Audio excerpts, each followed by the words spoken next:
Everyone, today is our Development Review Committee for the City of Fairhope staff, and to explain to anyone watching or in attendance who may have, this may be their first time watching or attending the meeting, this is a meeting that we conduct between the staff of the City of Fairhope and the applicants for various development activities, and we make this meeting available to the general public and predominantly via YouTube, so it is there is the capability of being able to watch it live on YouTube as well as watch the recording. Certainly citizens are absolutely welcome to attend this meeting as well. This is not a public hearing, and this is not a meeting of the Planning Commission. This is simply a staff meeting, but we make it available so that way the members of the public can be aware of the various development cases that are being considered and reviewed by staff that may eventually make their way onto a future Planning Commission meeting.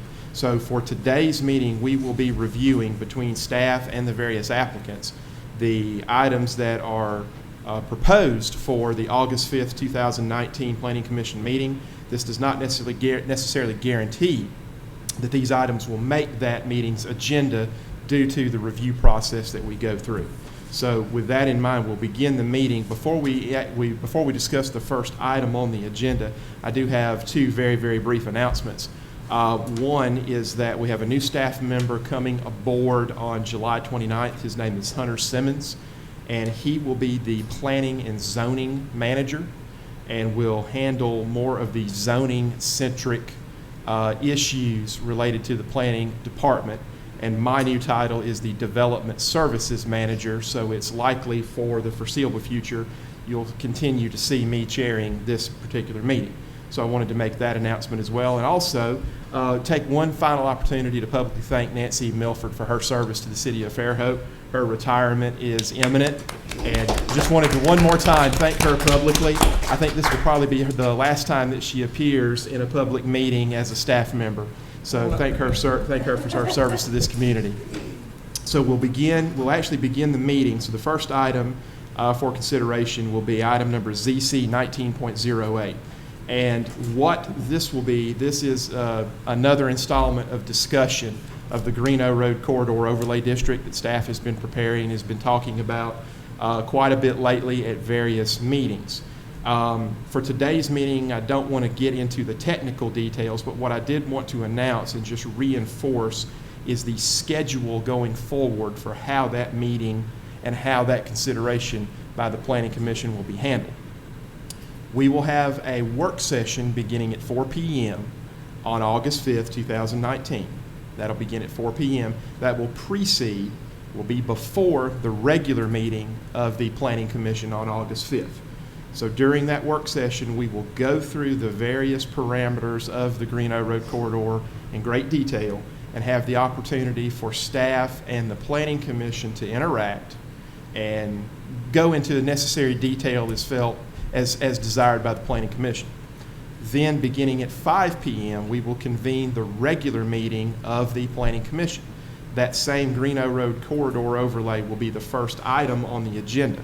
Now, staff is not requesting that the Planning Commission take action on that item during that meeting. So as a result, we will not open a public hearing, but staff will request that the chairman allow a period of public participation to occur. The difference is that we're not asking the Planning Commission to take action. If staff were asking the Planning Commission to take action, then it would be a public hearing. This will be public participation. The desire and the intention of staff is to have a public hearing on September 5th and ask the Planning Commission to take action on the Greeno Road Corridor overlay at that meeting. That meeting will be preceded by the public notice, and any written mailings will occur prior to any requested action by the Planning Commission. Now, staff has already prepared one press release about the work session. Once the agenda for the work session, which will be a standalone publication, we'll have a standalone agenda just for that work session. Once that is published and is on the city's website, we will have a follow-up press release to advise the public that that is in place. So with that, we'll move on to the next item on the agenda, which is case number ZC 19.07. And this is a request of Mullins LLC for a rezoning, and I will turn over the meeting to Mr. Mike Jeffries.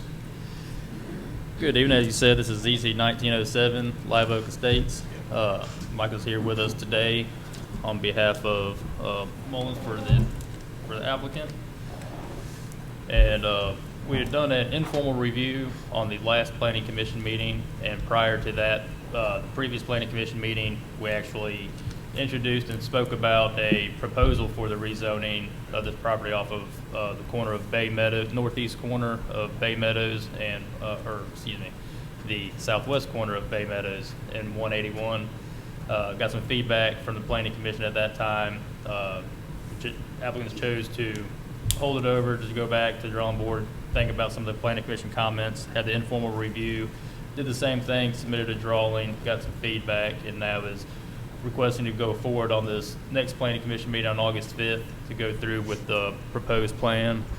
And I looked at the drawing that you guys sent over and talked with Mr. Joe Rector, and it seems like it's a similar plan to what was given to the Planning Commission the first time that they had heard this, with the minor modifications of removing one of the entrances off of Bay Meadow and rotating the lots over to fill that void where that was. And it seemed like it created a little bit of additional buffering from Bay Meadows to the proposed development that could be inside of the PUD there. Was there any other modifications to note other than that? That was it. That's all changed. Okay. Comments are about the same as what we had before. We can take it to the Planning Commission. We'll give a staff report. It has significant buffering along Bay Meadows, more than what would be required. I know there are several large oak trees that go down that road and kind of make, the tunnel of oak trees that go through there. And the development has proposed to have a 50-foot wide buffer from the property line, which does not include the additional right-of-way before you get to the paved portion of the road. In a desire to try to save those trees for the aesthetics and for the buffering off of the road, along with a 30-foot buffer that is adjacent to the properties on the west side of the property, which are all R2 zoned lots in a subdivision there. As long as with inside of this PUD, I think it's 107 residential lots ranging in 52 feet and 75-foot wide lots, with a parcel of a little over 4 acres for a commercial parcel on the northeast corner of the property to be zoned similar to a B4 zoning Fairhope for that, which would all have a standalone site plan for that commercial out parcel at time of development. And then for everybody listening and watching, that site plan also on the southeast corner of that property is where a large detention pond would be incorporated there. And detention pond, everybody thinks of a kind of a grassed over, weeded kind of frog hole, but the desire for this is to be more of an aesthetic feature, something that can be used for possibly kayaking, fishing, and actual recreation, as opposed to strictly just a spot to capture and hold water. That's the basic comments I have. I know there's also a large green space centrally located in this development for passive and active recreation as well. If you have any questions for staff, we'd be more than happy. Just, has the utility availability been explored any further? I know we haven't really got too far into that. For water and sewer. We've got a plan to extend from the subdivision on Twin Beach with sewer access. Coming to us? That would come in on the downhill side of that. An easement with This side. So that would be pressurized? No, it would be gravity. Gravity, okay. That's why it's on the downhill side. So we're anticipating being able to gravity the whole system into Twin Beach? Absolutely. So, and just to clarify that, We'll there, need to confine I'm sorry. the existing condition of the existing gravity line in terms of depth. Right, right. And if it's not deep enough, then what's the, Then you wind up putting a lift station in somewhere that's convenient. okay, so no low pressure option, it would have to be a gravity lift station option. There would be gravity lift station option also. Okay, y'all don't do low pressure systems.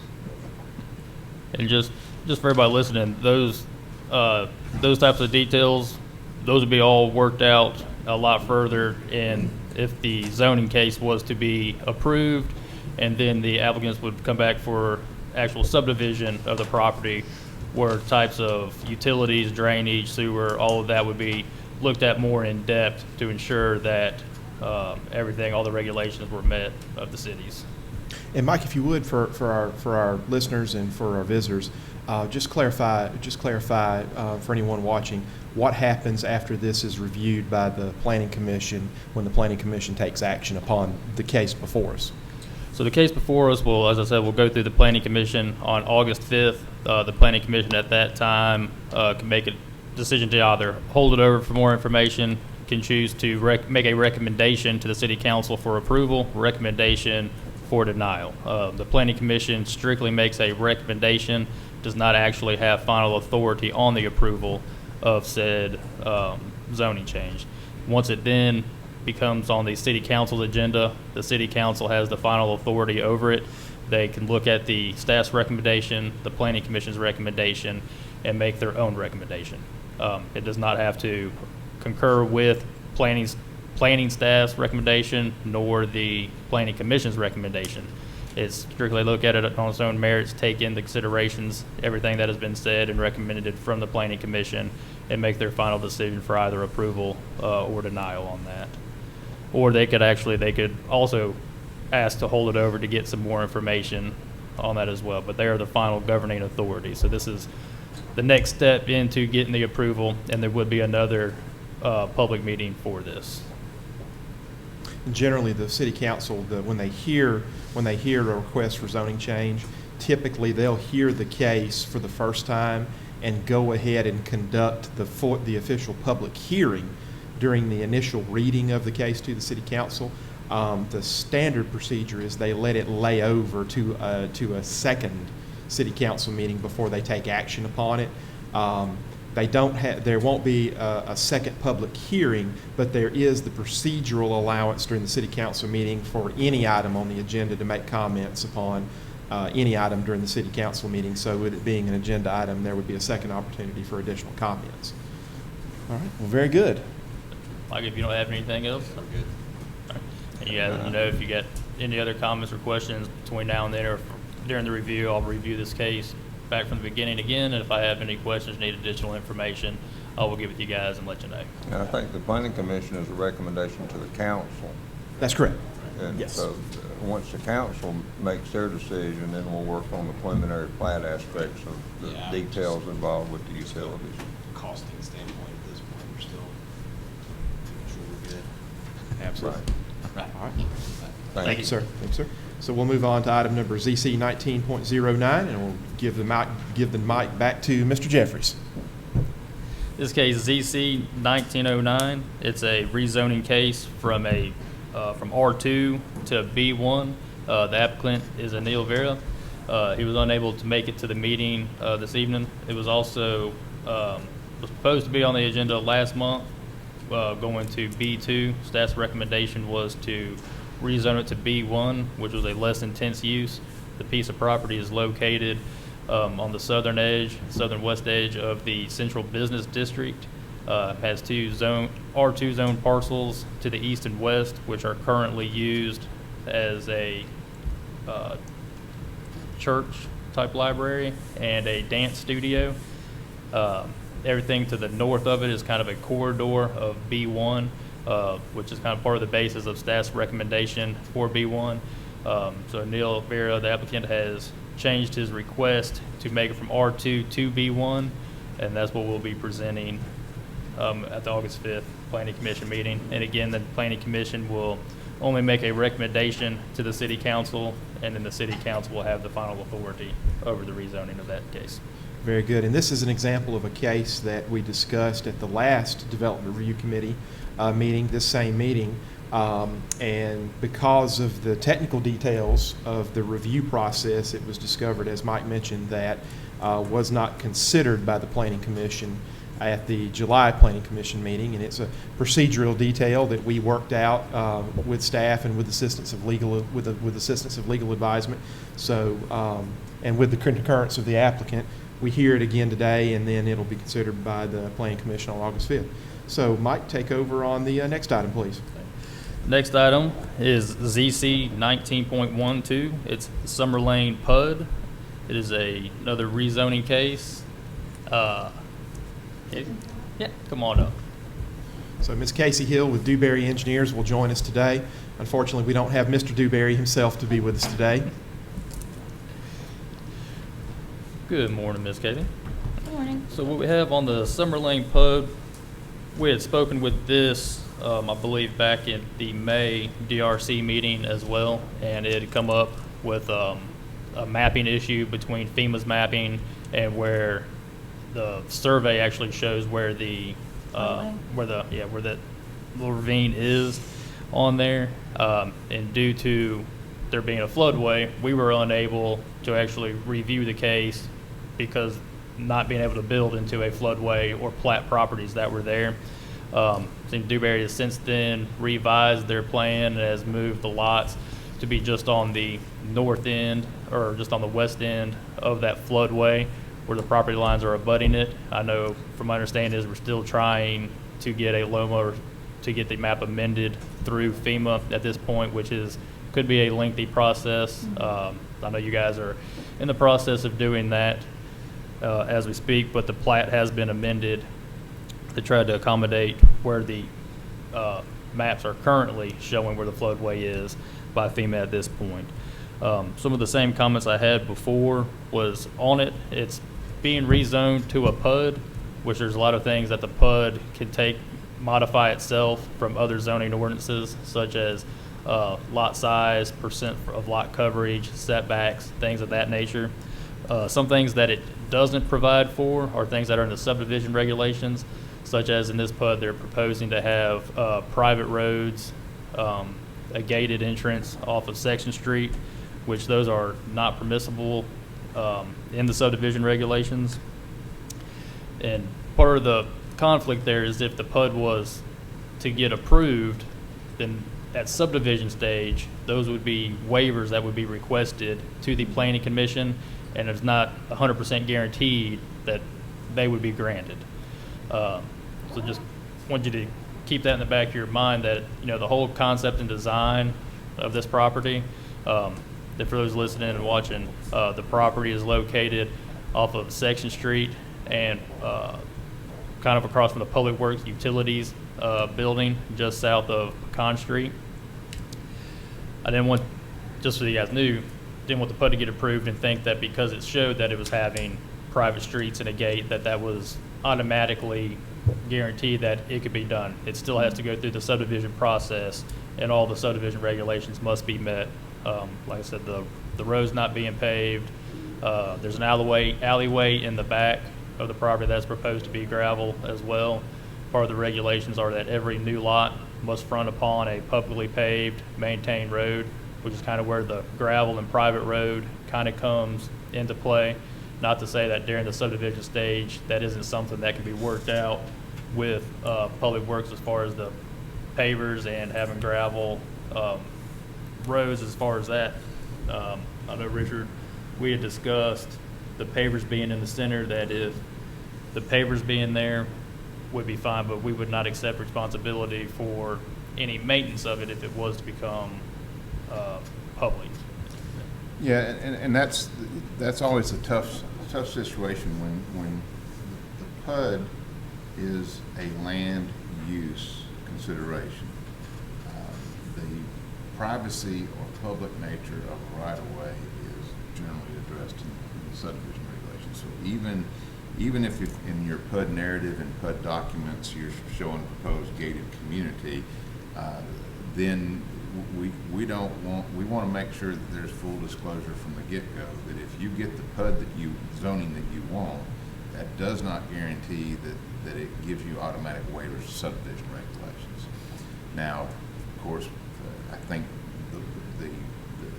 I don't think that allowing a cobblestone or a paver roundabout in the center, it requires a waiver. It would require approval, considering that the city would be identified, that the property owner association would be responsible for the maintenance of that public part of the right-of-way.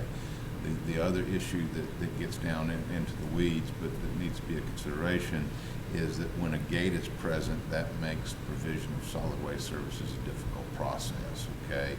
Especially if there is a storm or something of that nature, and all of a sudden there's FEMA PA, we cannot provide that debris management in that locale if it is a gated community. So that's why gated communities, private roads are kind of a no-no, that they're problematic. And generally in the life of every municipality, as soon as the homeowners find out that they got to resurface their roads, they come to the city council and want to dedicate it to the public. So we might as well do that from the get-go and cut out the middleman. So I would say that even if you are successful in your PUD, I think you have a problematic issue with the waiver on the private nature of the roads. So that's just kind of my public service announcement for that. So that was a little bit in better detail on that end of it. The other big thing just at cursory review was the amount of green space that is located in the PUD. We recently, just a few months ago, adopted the new green space criteria in our subdivision regulations, and it's based off of the net density of the property, removing any right-of-ways, land that's not usable for building, wetlands, retention, detention, and things of that nature. So I would need for going forward, I'll send this to you in an email as well, will be what that net density is to be able to determine what percentage of green space will be required. That was just another thing, that if there's not that amount of green space that is there, it would be another waiver, again, requested from the Planning Commission to consider at the time. And I'm just fearful that you get a PUD that has too many waivers, that it'd be very hard to get that approved through the Planning Commission, or hard to have a recommendation for approval from staff on that. Overall, the design, I think, is very unique. We don't really have designs like this that are in Fairhope. It seems like the intent for this is to be a kind of a self-served community where there's very little maintenance, very little upkeep on the yards, kind of a community involved group where everybody kind of sit on your porch and wave to your neighbor to the left and right and across the street, and everything is closed in there. And that was most of the comments that I had, just kind of shooting from the hip from the first overview of it. Do you have any questions I can help answer, Casey? Not at this time.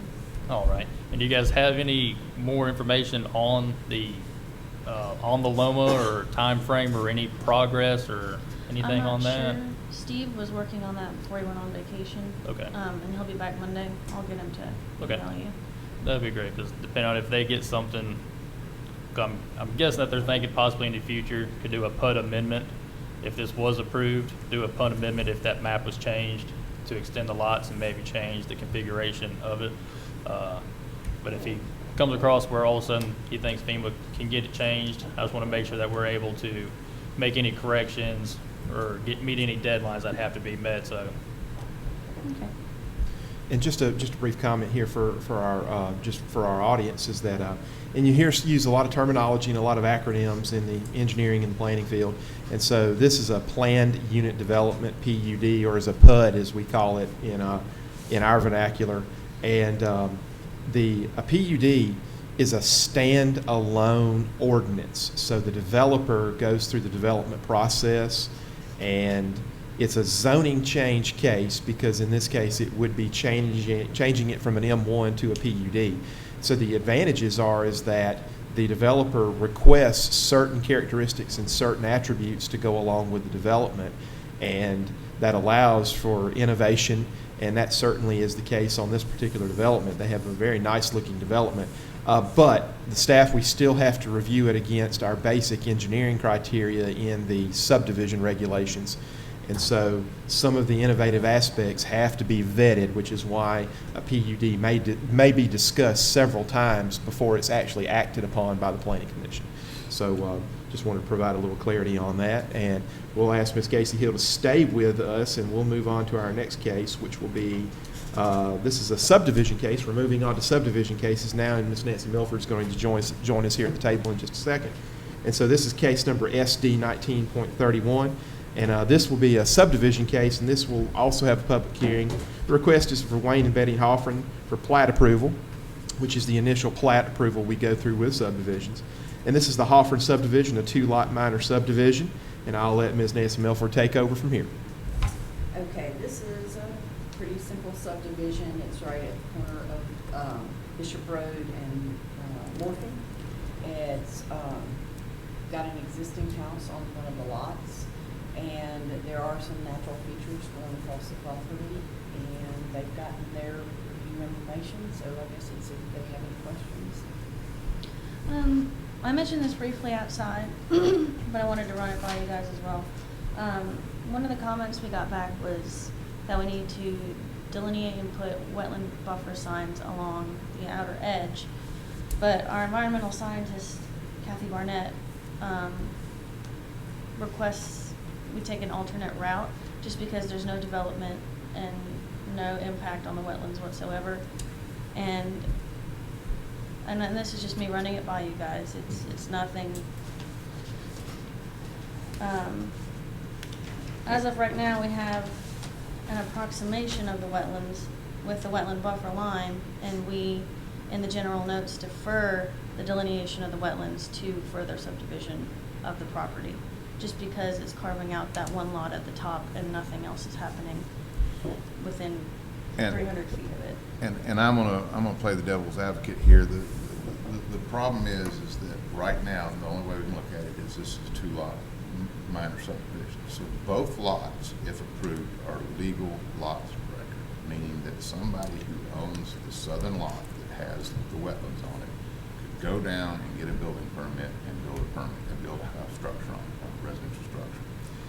And if there is not an actual visual indicator of where that wetland buffer line is and they encroach into that, that's problematic. So we cannot defer to a future time. We can't defer because it's not fair to our building department because they're going to assume that we create a lot that has that interfaces with the wetland, it has that demarcation on it. So the thing is that if you want to be conservative and be further away from it and have a bigger buffer than the absolute 30 feet that's specified or whatever it is, that's fine and dandy.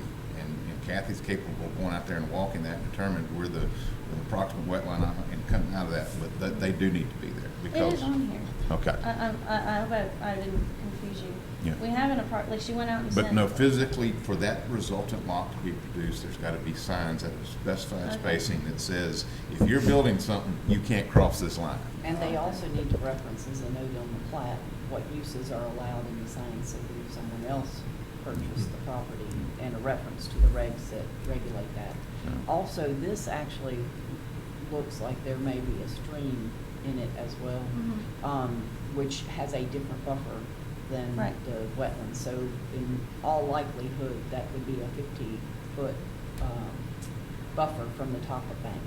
The wetland scientists went out yesterday and found that the wetlands were far enough out to where the wetland buffer surpassed the stream buffer.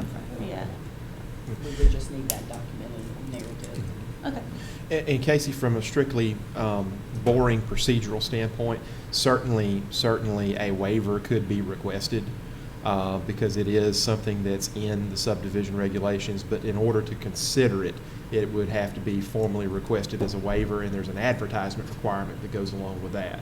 So if that is a desire, procedurally, it would have to be advertised adequately before the Planning Commission could consider it. So that's something to consider if that is a desire. And Kim, what is the maximum spacing on the signs? And how wide is your lot? It's like 2 or 3 signs. It's not very. Yeah. They're about $22 a piece at Vulcan, so it's 4 signs less than $100. Yes, Let's that's quit what talking I about it. Told her before the meeting. Good enough. Not much required. So, any other questions? Did you have any other issues? Most of this, everything in there was pretty straightforward, Right. so. Thank you. Appreciate it. Thank you. So moving on, we have a utility review, case number UR 19.19. Mr. Mike? This is a utility review requested by Southern Light of approximately 850 feet of linear feet of fiber optic cable, and it's to run along the south side of Dogwood from South Section Street to School Street to service St. Lawrence Catholic Church. Part of what I'm looking into now, and nobody is here for this meeting from Southern Light, but I'm going to contact them after this meeting to discuss this with them, is that they're proposing to overlash on existing fiber and then create a new fiber line on existing aerial lines that is not theirs, which sounds complicated. To try to sum it up is they already have aerial to a point, and then their service stops there. They want to run their aerial along with existing power and other fiber optic cables and run it aerial. Where in our ordinance, we require that it goes, any new construction is underground and uses directional boring as the method of construction. So I'll be speaking with them about supplying new drawings or their feelings on possibly relocating where they're wanting to come in with their fiber. I know our right-of-way inspector, Cody Johnson, has talked with them and actually went out on site, and they had made reference to possibly coming in from a different direction to avoid going underground across down Dogwood to avoid going through some of the front yards of some of the residents that are in that area. But other than that, it's a fairly typical review. They'll follow all the standards set by the building department and in our right-of-way ordinance and any other applicable ordinances that apply. And that's it. Very good, very good. So moving on, the next case we've identified it as a case, but we have an informal review. So the case number IR 19.05, and the background is to request the consideration of an informal review of Kerrigan Properties LLC to rezone multiple properties from R6 Mobile Home Park District. There's also some R2 Medium Density Single Family Residential District and RA Residential Agriculture District. Rezone a combination of those properties to a PUD, a Planned Unit Development. This is located on the west side of State Highway 181, just north of Bay Meadows Avenue. I've spoke to the engineer, corresponded with the engineer who's investigating this case for their developer this week, and they decided there's probably not any additional information to discuss today. So what I'll just simply announce as far as this case is that the actual desired development that would be produced would be considered, or at least examined and presented to the Planning Commission strictly for comment during the August 5th meeting. So we'll move on from that to informal review 19.06. We'll invite Mr. Tom Granger of Sawgrass Engineering to the table. And this is also an informal review, and the developer is Mr. Matt Sankey. This would amend the existing East Park PUD, and this property is located on the north side of Parker Road, just east of Greeno Road, US Highway 98. And so Mr. Granger is actually passing out a document for us to review.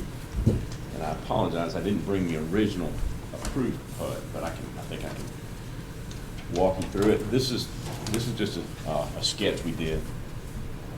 The original PUD that was approved in 2005 was similar to this, although it had a second north-south road running parallel to the existing, that north-south road that we're showing. The PUD that was approved was approved with 47 lots. What we're proposing in this sketch plan is 43, so it's less density. The only two differences, we're looking at smaller lots as far as the width on the roadway. I believe they were 70-foot lots in the original PUD. These are, the smallest is 54, somewhere between 54 and 60, depending where they lay. We did take out at the entrance on the east side entrance, that existing home is the same landowner. That there were actually 3 lots located there. We omitted those. We added, if you look at the entrance when you're coming in, that first green space on the east side, a little knuckle there, that's probably where we put our mailbox, the CVU units. We did try to maintain a lot of green space buffer between this and the commercial out on 98. We just wanted to present it as a, I guess it's going to be a PUD amendment, although we are reducing density, we are going with a little bit smaller lots. So, right now what we're showing is a little bit more than 20% green space on here. So, just want to present that, see if you had any questions or comments before we go at this a little stronger. Just one question. You mentioned the 3 lots that are on Parker Road. Yes. One of those lots is in the PUD. The other 2 lots are not in the PUD, correct? It's kind of hard to see what in that 2005 PUD approval. Those lots were a separate parcel, but they got wrapped into the PUD. Right. That's what, when I was looking at it and I looked at the city's map viewer where everything is zoned, it appeared that the 2 lots that are on the north end of it, or I mean on the east end, yeah. On the east end were not in the PUD, and then the western of those 3 lots was incorporated into the PUD based on the map viewer and the actual ordinance. It appears that that lot was not that parcel was not actually in the PUD ordinance that was created back in 2005. That was one comment I had was going to mention was if the desire, with further study looking into it, would have to be done to to verify whether or not that piece of property is zoned R1 or if it's zoned as part of this PUD. Right. And if the intentions, when I talked with Matt Sankey, we kind of talked about that of, we kind of, looks like we might have a discrepancy here on, is it a map error or is it something in the zone, in the PUD ordinance that got mislooked or overlooked? And if the desire was to include that into the PUD, if it was not in the PUD now, that could be done at this amendment process to include that PIN number into the PUD if that was a desire. I didn't want you to think that if it was outside that you had to leave it outside. I was going to leave that option open. And this is actually our 3rd version of this layout. The first 2 actually did include that. Okay, and that's... But we got looking at it yesterday saying this is really complicated things.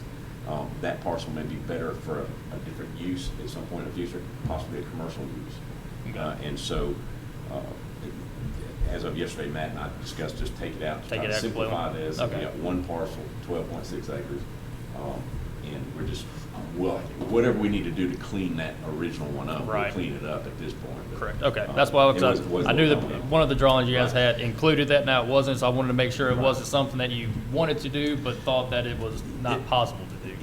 A lot out there, you could get 1 more lot where the existing house is, but the lot on Parker probably wouldn't be a desirable lot, and the home builder that looked at it wasn't too excited about that one anyway. So we thought we would clean this up possibly by just leaving that parcel out, and we'd have a nice green space entrance there. I understand that. And Tom, I'll just, I think, even though we're calling this amendment, you're really creating, we're going to go through the whole process and you're going to end up where your developer wants to get to. Just a couple clarifications. The PUD zoning, these are single-family resident units, correct? Yes. Okay. Yes. And it looks like on a few of the lots you show what the building footprint. Can you tell us what those setbacks are that you're proposing? They were 7-foot side. I believe they were 20 front, 20 back. Okay. I don't quote me on that. We had a detail. It should have been added to this. And again, public roads, I know we've had the question, what is the, have you all been able to determine that access easement? Has it been? Matt's working on it. Okay. It is actually, it shows that 30-foot access easement actually shows it's a parcel of property. Right. Yeah, it's a piece of Seventh private property. But it's a Seventh paved Avenue road Church. that people use. And it was clear the trailer park before used to use it. Right. So he's working on that to clean that up to is that acceptable? I understood you had a conversation, is that acceptable as a,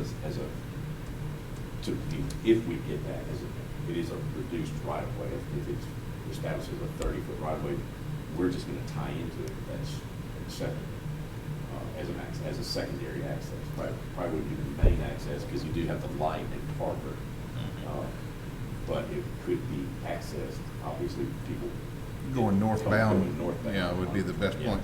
Yeah. Well, and also remember, at this point in time, in the grand scheme of things, this portion of Parker Road is still a county-maintained road, so, that, Okay. you know, and, yeah, which is, we have cases where we have, you know, we can accept this as a public road, you know, with knowing that the 2 points of ingress and egress are other than a public road, or city public or Right. maintained road, so. Is that something that, if we obtain, well, if he gets a written easement, or if the current owner wants to, I mean, they're paying taxes on it, if it's a parcel, I'm guessing. If they wanted to dedicate that to the city, would that be something we want to pursue, or would you rather not pursue that? I'd rather not pursue it. I think- You know, Yeah, because it doesn't reach out and touch any right-of-way. I don't think so.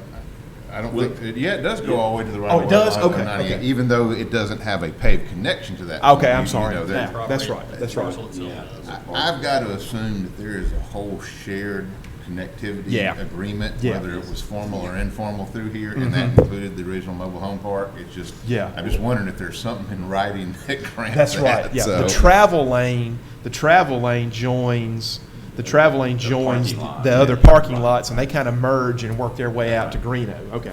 We just want, if that's acceptable, if we tie into it, if we can straighten out, and people who own it may not even know they're paying taxes on it and do own it, you know.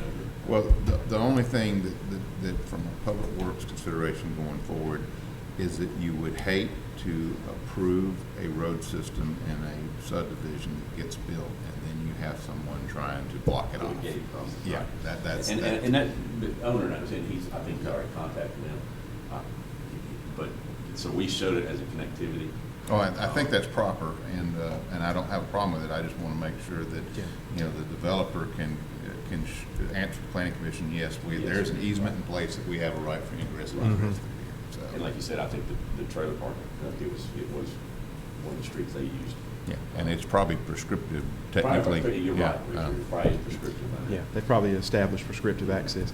Tom, refresh my memory, is there an existing lift station on this property that was never put into operation? And I'm sorry, Richard, take over if I'm saying that incorrectly.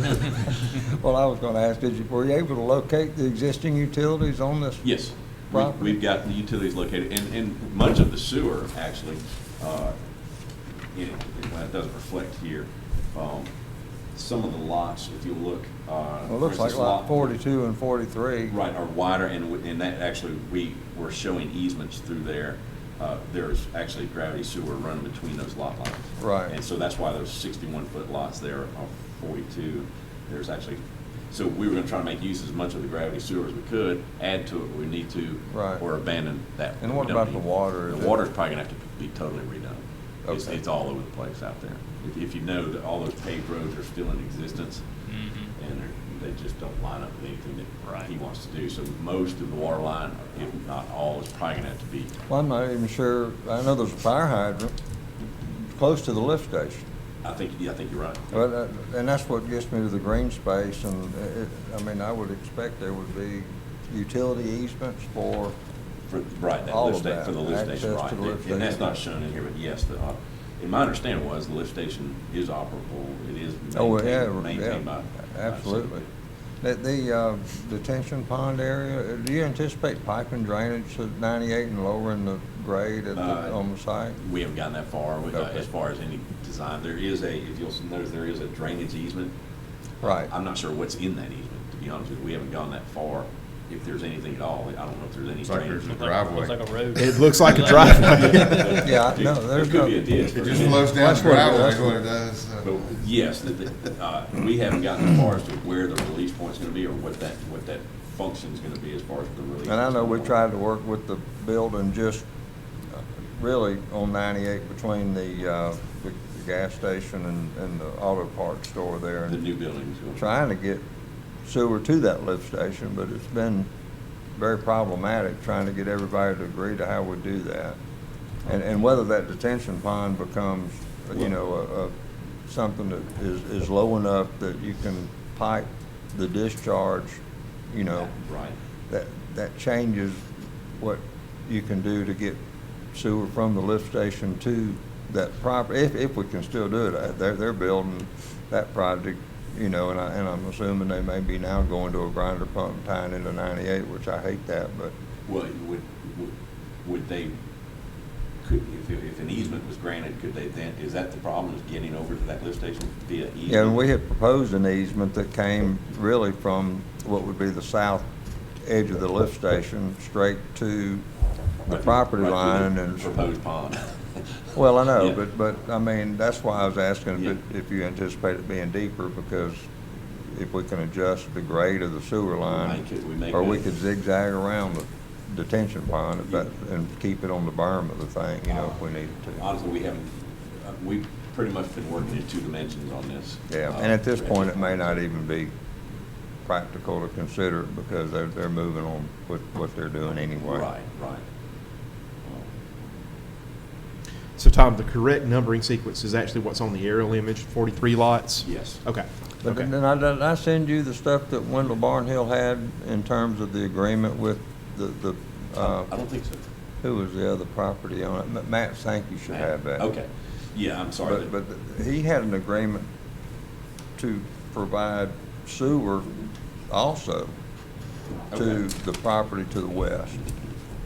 That, Okay. I'll get that from Matt. Yes, the line drawing was an older drawing. The area is actually the actual version number 3.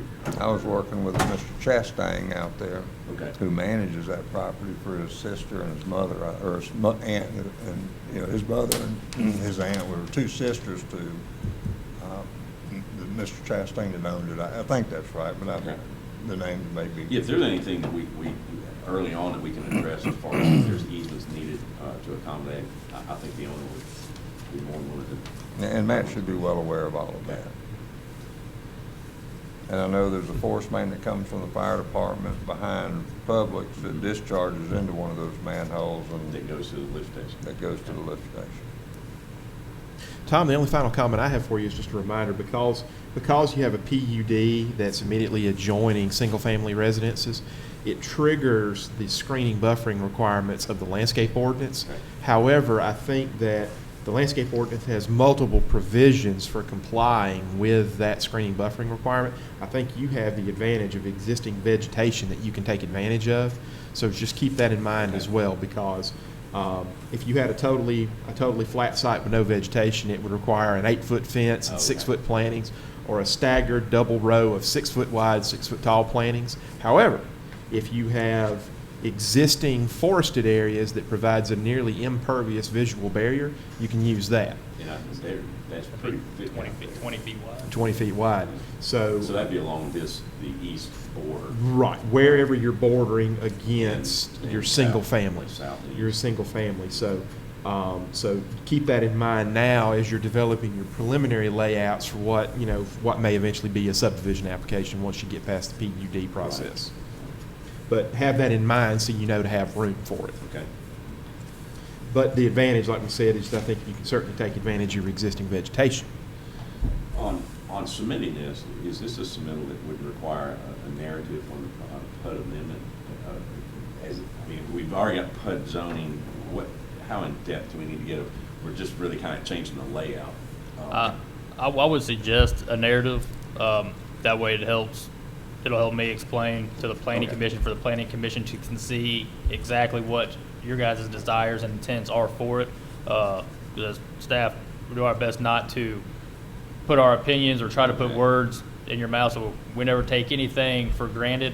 If we see it, that's how it is. We don't try to look into it and go, oh, well, I bet this was meant to do this, or I bet. Yeah. So a narrative that kind of explains all of that will allow us to explain it with 100% certainty, That's what the we same do. perception, that you guys are having for the project. Exactly, and like Mike said, what you want to make certain is that obviously when we go through this process, the staff level, and then we go before the planning commission, go through that process, and then get it in front of the city council.